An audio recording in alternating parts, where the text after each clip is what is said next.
पूरी तरह छोड़ चुका हूँ आपकी कृपा से। महाराज जी, जब भी मैं वृंदावन आता हूँ तो भगवत प्राप्ति की लक्ष्य बन जाता है, लेकिन घर वापस जाने के साथ साथ व्यापार पर पहुंचते हुए वो सारा काम, क्रोध, लोभ, मोह, मत्सर में फिर फंस जाता हूँ। मैं उसको बिल्कुल छोड़ना चाहता हूँ, पर परिवार में पहुंचते ही व्यापार और परिवार की चिंता होने लगती है और लौकिक उन्नति की तरफ मन आकर्षित होता है। लेकिन मैं होना चाहिए, हम ये नहीं कहते कि लौकिक उन्नति की तरफ मन आकर्षित नहीं, उन्हें करना चाहिए।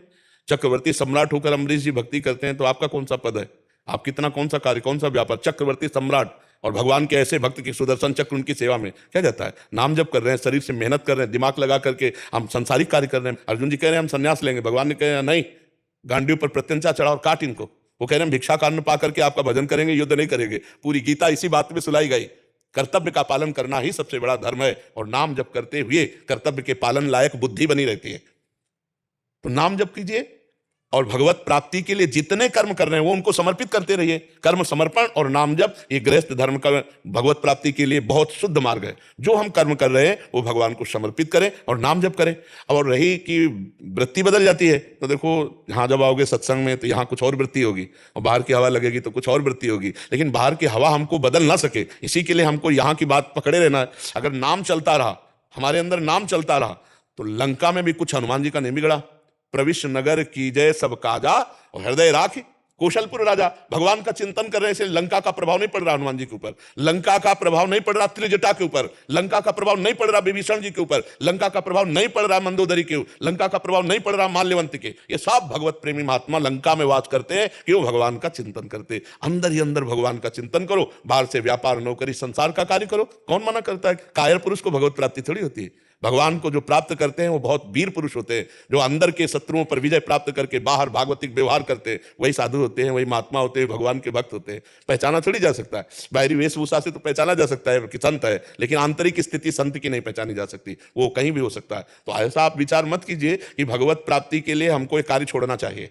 नहीं, उस कार्य को सांगोपांग करना चाहिए, मतलब और अच्छी तरह करना चाहिए, क्योंकि हम भगवान की सेवा कर रहे हैं। सृष्टि की संपूर्ण सेवा भगवान की सेवा है। नाम जप करते हुए सृष्टि का जो भी कार्य हमें मिला है, छोटा या बड़ा, वो भगवान की पूजा है।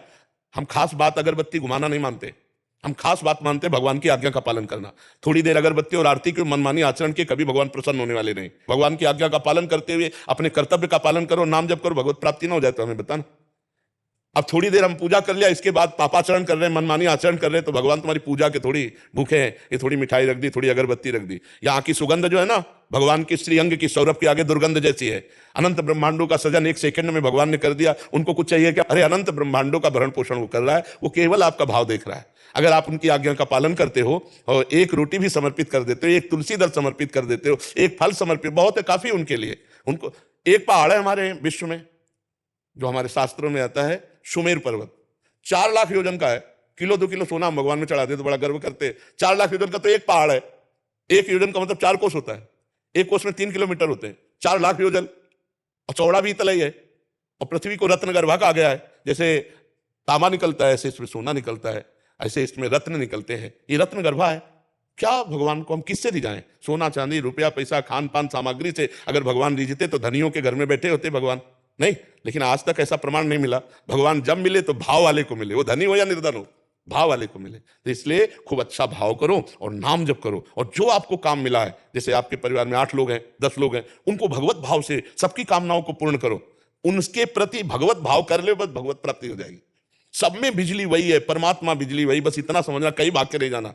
हम लोग भाग के गए तो बाद में आए तो समाज में ही, आए तो समाज में ही, करना तो वही पड़ा, समाज सेवा ही।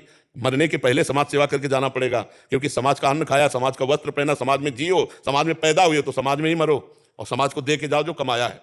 तो आप समाज सेवा में हैं, आपको कहीं भागने की जरूरत नहीं। नाम जप करो, बुरा मत करो, किसी का गंदे आचरण मत करो, इसी से भगवान प्रसन्न हो जाएंगे। समझ पा रहे हो आप?